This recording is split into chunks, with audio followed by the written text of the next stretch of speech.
What's going on, guys? My name is Mr. Red, and today I thought I would take a little bit of a closer look at this small little Viking sword that I recently bought off of Amazon. I will put the link in the description below, but for now, let's go ahead and take a look and see what we got here. So, like I said, I did buy it off of Amazon. It was not that expensive. I don't exactly remember what the price point was, but my initial impressions, I was very impressed with the sheath, or the scabbard, if you will. It looks to be covered in leather, or maybe pleather. I guess I can't really tell a difference. And then it has these sort of golden, like brass accents to it. There are two sort of towards the middle of the sheath. One obviously towards the end, and then these two have these little brackets so you can loop your belt through there. They're really not that big of brackets, so you're not going to be getting a normal size belt through there. It has to be some sort of custom belt, or pre-cut leather that you make yourself, I guess. So that's kind of unfortunate. But the sheath overall does feel very sturdy. I'm not sure what it's made out of either. My guess would be wood, but I guess it could be some sort of hard plastic too. There's really no way of knowing unless I were to break it apart, or break this top part off, so that we could see what's inside. Now, if we look at the handle here, it's got sort of a classic Viking sort of pommel, but this is a very small sword. I'm 5'9", and I'm a pretty average size fella, I would say, proportion-wise, and this is certainly a one-handed weapon for me. There's no room for a second hand on the bottom of that handle near the pommel at all, and the hilt itself is quite small as well. It's not really going to be guarding a whole lot. Not that you'd really be fighting anyway, but if we were to just imagine this as a practical sword, that tiny little pommel, my finger, when I extend my finger, my first knuckle goes past it. So let's go ahead and take a look. Let's measure it. We'll see how long this thing is. So total length in the sheath here is about 34, slightly over 34, about 34 and a half inches. The handle itself, from edge to edge, is just about 6, not quite 6 inches. And then the gripping space on the handle is about 4.5 inches. So really not that much room to play with here. Let's go ahead and take it out of the sheath. It is a pretty clean, straight, nice looking blade, I have to say. For all the swords that I've looked at, and I have, it's definitely a very nice looking blade, and it is about 27 inches long, roughly, give or take 1/8 of an inch or so. And obviously you can tell that this blade is quite skinny. It does match the handle in relative size, which is not really the custom for Viking swords. I've brought these two swords for a comparison. This one I bought on Etsy. It is an acid etch steel blade, and you can tell that when we compare these two, the handle sizes are slightly different. I mean, neither of them are that big. Traditionally, Viking sword handles are one-handed weapons, but the entire pommel of the Etsy sword extends past the handle of the Amazon sword. To show you how much bigger it is, much better grip space on the Etsy sword, and enough room that I could use two hands. It's not exactly quite comfortable because you're gripping the pommel, but at least there's space for both those hands. And then as you can see, the blade width is much different. One is quite skinny and one is much more close to a regular Viking sword or a broadsword sort of look. Let's go ahead and get a real measurement of the width of these blades. So the Amazon one is just over an inch. It's about an inch and 1/8. And then the Etsy one is about an 1/8 shy of 2 inches. So almost a whole other inch on the Etsy sword than the Amazon sword. Now, as far as viability goes, obviously, like I said, we're not going to be, fighting with these swords necessarily, unless someone breaks into your house, I suppose, and it's your only thing. But obviously, not the ideal weapon of choice if for someone breaking in. But the Etsy sword is very sturdy. It's heavy. I don't exactly remember how heavy it is. I will post a little graphic of how heavy it is, because I can easily look that up after I'm done recording this. So I'll put that in post here with what its weight is. But it's very sturdy. It doesn't wobble or rock or anything like that.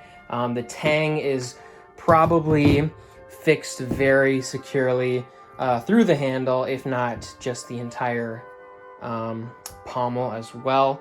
Whereas the Amazon sword here, I don't know if you can tell, you can probably hear it, but it's a bit wobbly. She shakes just a little bit, which is obviously concerning. Probably means that the tang of this weapon is not secure in any meaningful way within that handle. Now let's go ahead and compare it to my other sword here. So this is a sword that I got from the Minnesota Renaissance Festival a few years back, and it's probably one of the more legitimate swords that I own. It's by a company called Saberforge, I believe, and we'll go ahead and set those next to each other for a little comparison. They're roughly the same length, but there is more room on the handle of the Saberforge blade than the Amazon blade. And I know the angle kind of looks weird, but I do have them lined up basically from end to end here. So it just goes to show that, yeah, the Saberforge blade, you can, again, fit two hands on it very comfortably to the point where the pommel just barely sticks out past your second hand there.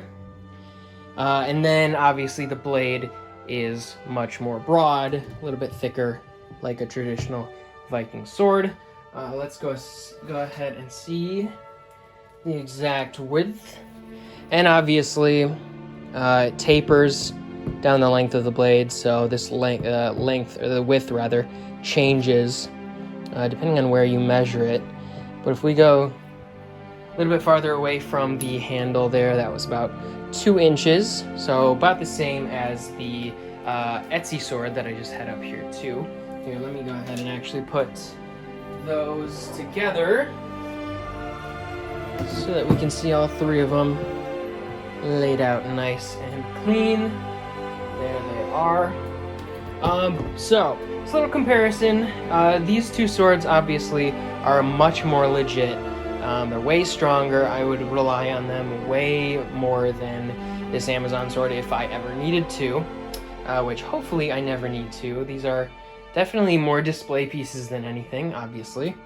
But what I wanted to do today also is to test out just how strong this little Amazon sword is. Like we discussed, you can hear that wiggle.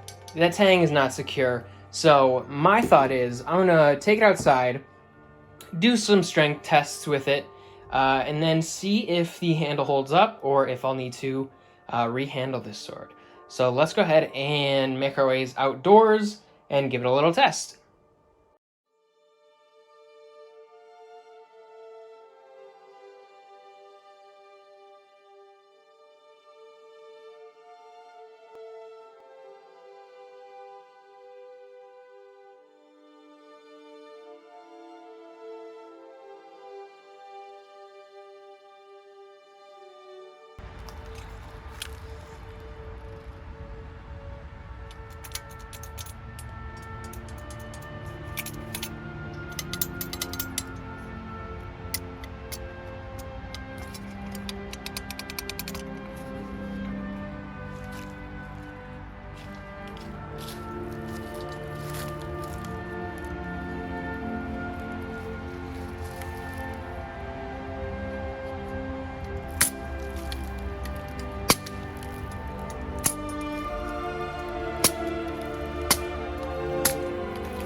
Alright guys, so here is the aftermath of what happens after you test the sword, apparently. So, as I said, I didn't think the tang of this weapon was secured in any meaningful way, and I was absolutely correct about that. So as you can see from this handle, it's completely hollow, and it is also made of plastic. And there's a little something rattling around in there. I believe it is a nut. Because if we take a look at the tang of this weapon, it is no true tang at all. You got one little tack weld there holding this steel rod with threads. So I'm guessing they just screwed this in to the handle. And that was literally the only thing that was holding it in place. It doesn't even have a tack weld on the other side of this little teeny rod. So that is an utterly pathetic way of securing the weapon, obviously. So yeah, would I recommend getting this sword? Absolutely not. This thing is utter trash, and I mean, that's to be expected of something that's so cheap. I mean, the pommel and the hilt are both made of brass or maybe some sort of coated steel, I suppose. So they feel pretty good and pretty high quality, but obviously there's nothing holding this thing together. So you might want to get it as just like another addition to your collection if you're a huge collector. Like I said, and as you can see, the sheath is actually kind of cool. And so when the sword is sitting in the sheath and hung up on your wall, you know, it can look kind of cool. But that's pretty much the only reason I would recommend anyone getting this cheapo sword. Like I said, I'll leave a link in the description below. And this blade, it does feel pretty good.